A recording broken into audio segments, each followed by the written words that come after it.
In the year 1855, Alabama was a place of quiet towns, sprawling plantations, and stories that never made it into history books. On one warm summer night, a wealthy family opened the doors of their mansion for a grand ball. Carriages lined the driveway and music poured into the air. The finest families of the region gathered inside, dressed in glittering gowns and tailored suits. It was meant to be a night of joy, of dancing, and of celebration. No one could imagine that before dawn, the house would fall silent in death. The ball had been planned for weeks. Servants rushed to prepare everything: the food, the decorations, the candles, and the endless bottles of wine. Guests whispered about who would attend, which family had the most money, and which young couple might be engaged by the end of the night. The laughter inside those walls was genuine, but beneath the glittering surface there was someone who watched quietly from the shadows. She was not a guest, not a member of the rich elite, but a maid, an invisible part of the night's glamour. The maid moved silently through the room. She poured wine, served food, and collected empty glasses. No one paid her much attention. To them, she was nothing more than another servant, just one of many. But if anyone had looked closer, they might have seen the strange calm in her face, the way her eyes lingered too long on the dancing crowd, or how her hands trembled slightly when she held the silver trays. There was something about her presence that felt different, though no one stopped to notice. That night, the music echoed against the high walls, and the guests laughed louder as the hours passed. No one thought of danger, no one thought of death, and no one thought to question the silent maid in the corner. But by the time the candles burned low, every life inside that mansion would come to a violent end. The maid would leave no one alive after the ball, and her name would become a whispered legend that haunted Alabama for generations. Alabama in 1855 was a place where wealth and poverty stood side by side. The rich lived in tall white mansions, enjoying fine clothes, dances, and endless feasts. The poor worked long hours, often unseen, often unheard. Servants and maids lived in a world below the grand rooms, moving quietly in the background of the rich. To the wealthy, they were almost invisible. They were expected to serve, smile, and stay silent, even when their hearts were full of sorrow and anger. The maid at the ball belonged to this invisible class. She was one of the many who carried trays, polished silver, and prepared rooms. Her presence was not honored or respected. She was just another servant, a shadow that moved between tables and chairs. For the families at the ball, her life had no weight. But sometimes, the people who are ignored the most are the ones who carry the darkest secrets. And sometimes, silence hides a storm waiting to break. Many guests at the ball had built their wealth on the suffering of others. Their comfort came at the cost of endless labor. Some servants worked until their bodies broke. Others were punished harshly for even the smallest mistake. The social divide was wide, and resentment grew quietly in the corners of these grand houses. The maid had seen it all. She had watched the laughter of the rich while she carried the burdens of the poor. That night, she was not just serving food, she was carrying a secret plan. The divide between the rich and the poor made the maid's presence even more chilling. She did not stand among equals. She stood among people who never once considered her life or her story. And maybe that was why, when the ball turned into a night of terror, no one suspected her at first. No one thought the quiet maid in the shadows could carry the power to destroy them all. But the truth was simple. The people who ignored her never saw the danger until it was far too late. No one truly knew where the maid had come from. Some said she had arrived at the mansion only a year earlier, appearing one day at the servants' entrance, asking for work. She spoke little about her past, and whenever anyone asked, she changed the subject. For the other servants, this silence was strange. But in those days, it was common for people to carry hidden histories. Many ran from broken families, debts, or darker secrets. Rumors grew around her. A few claimed she had once been part of another wealthy household, but something terrible had happened there, something no one wanted to talk about. Others whispered she had no family at all, that she came from nowhere. Some said she had been seen talking to herself at night, as if she were whispering to someone no one else could see. These whispers never reached the ears of the rich, but among the servants her mystery was a constant source of fear. There was one story, however, that never left the minds of those who worked beside her.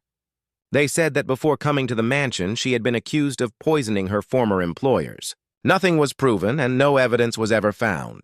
But the timing was strange. A family had fallen sick, and within weeks the maid had disappeared, moving quietly to a new place. In Alabama, such rumors traveled fast, but the rich rarely cared enough to listen. At the ball, no one thought about her past. No one questioned why she avoided eye contact or why her hands shook slightly as she worked.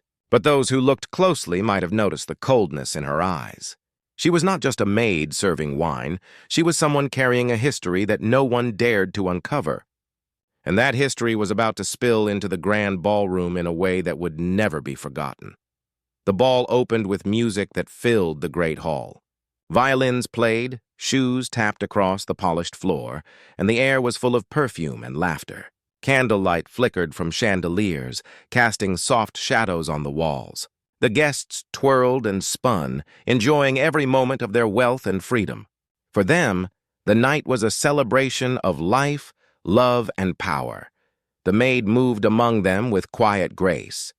She poured glasses of wine, carried plates of roasted meat, and collected dishes as the music grew louder. Every time she entered the room, her presence was unnoticed. People brushed past her without even a glance. She was part of the machinery of the night, a figure meant to serve but never to be remembered. But while the guests lost themselves in dance, the maid's eyes scanned the room. She seemed to watch every guest, her gaze lingering longer than it should. She memorized their movements, their laughter, and their careless joy. No one paid her attention, but her silence carried a weight. She was not distracted by the music or the beauty of the night. She was waiting. The ball continued, and hours passed in a blur of noise and celebration. Guests grew drunk on wine and reckless in their laughter.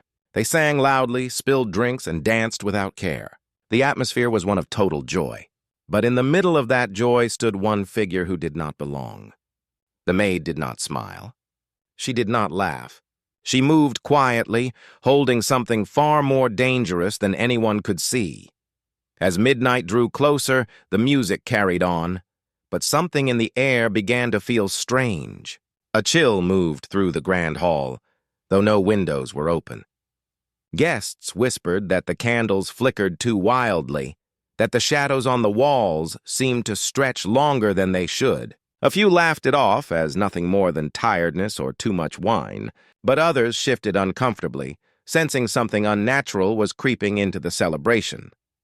The maid was seen often that night, carrying her silver tray through the crowd.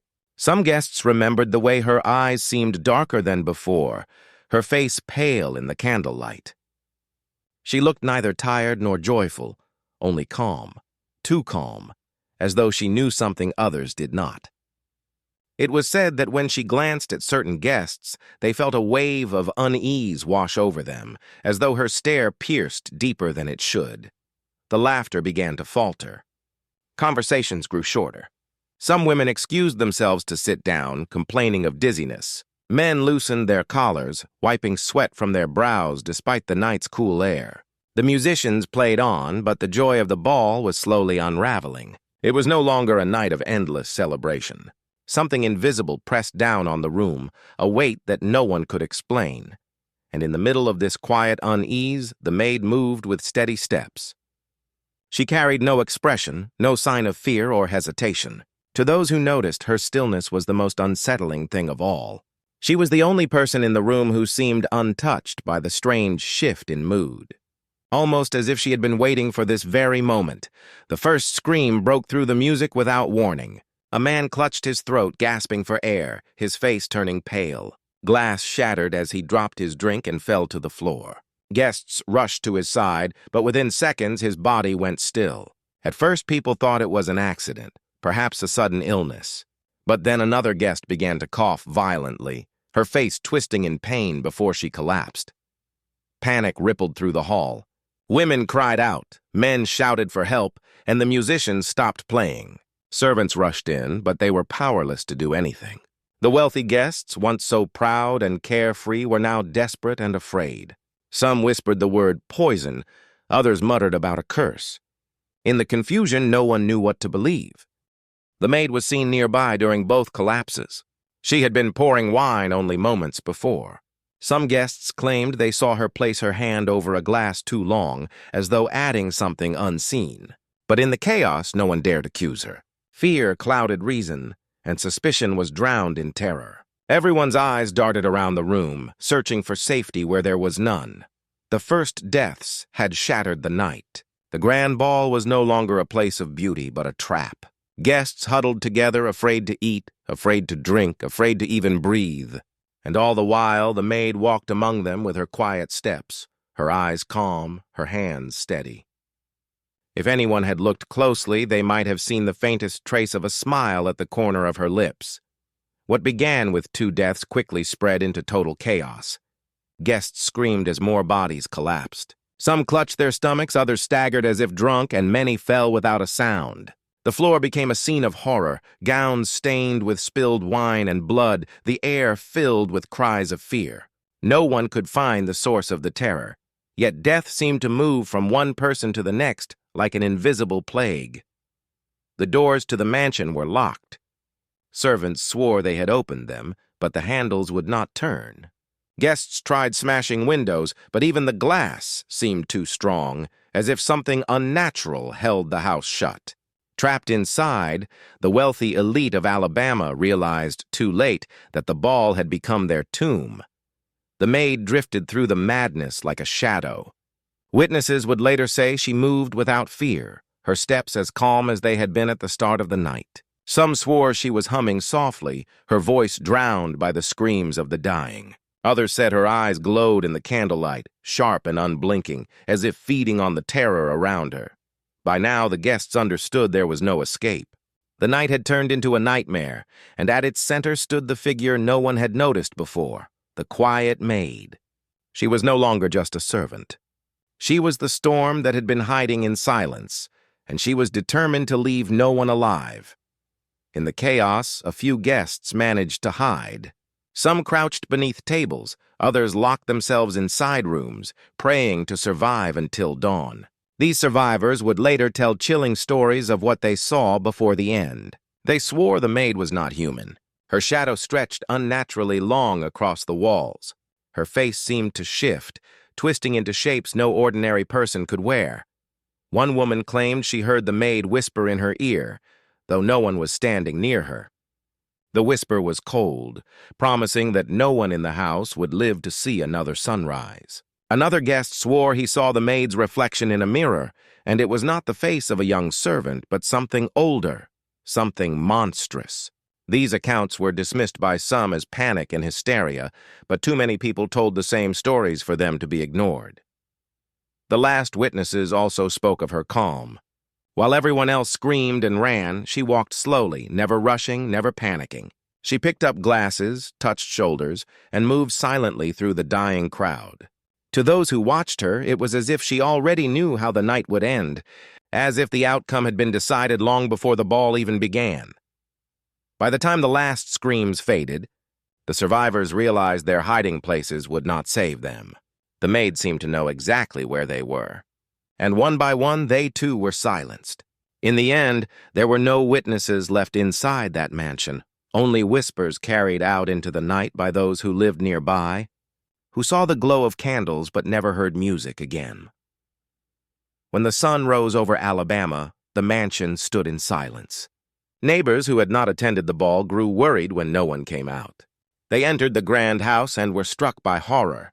The once beautiful ballroom was littered with lifeless bodies. The laughter of the night before had been replaced by the stench of death. Every guest lay dead, their eyes frozen in terror. The authorities were called, and investigators tried to make sense of what they found. There were no signs of forced entry, no evidence of robbery. The food and wine were tested, but nothing explained the sudden deaths.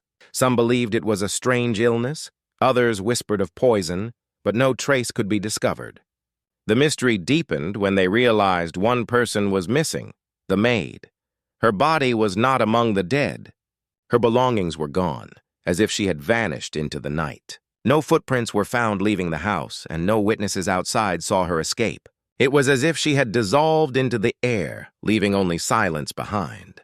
The case baffled everyone, and whispers grew that the maid was not mortal at all. The mansion never hosted another ball.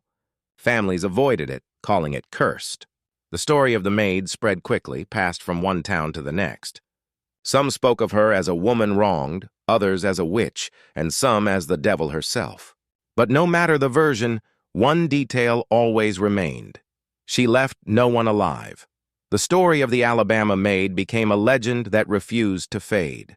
For generations, people told it in hushed voices, warning their children never to ignore those who serve in silence. Some called it superstition, others a ghost tale, but many believed it to be true.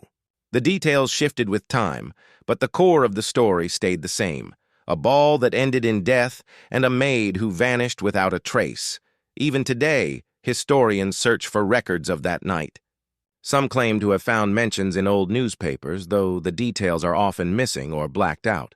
Others insist the story was covered up by wealthy families ashamed of the tragedy. But the lack of answers only fuels the mystery. The more people try to explain it, the more it feels like something that was never meant to be understood. Locals still whisper about the cursed mansion. They say if you walk by at night, you might hear faint music drifting through the air or see candlelight flickering in the windows. And sometimes, they claim, a shadowy figure can be seen watching from the doorway, a woman in a maid's dress, her face pale, her eyes cold.